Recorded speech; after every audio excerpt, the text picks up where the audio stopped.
can only God forgive sins? Because what you're saying when you sin and you say, I'm sorry, you're acknowledging that the one you're saying sorry to is the one you've wronged. And so when we confess to God, what does Psalm 51 say, right? Against you and you only have I sinned, David said after he sinned with Bathsheba against Uriah. I mean, he sinned against a lot of people, but he says, against you and you only, God, have I sinned. Why?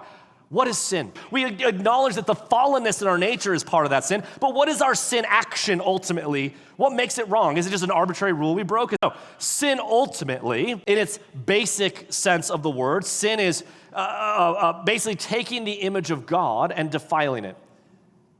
You, as a walking, talking, breathing advertisement, image bearer of God, walk around and you lie, but God's not a liar. You cheat, God's not a cheater. You commit adultery, God's not an adulterer. You steal, God's not a thief, but you declare he is.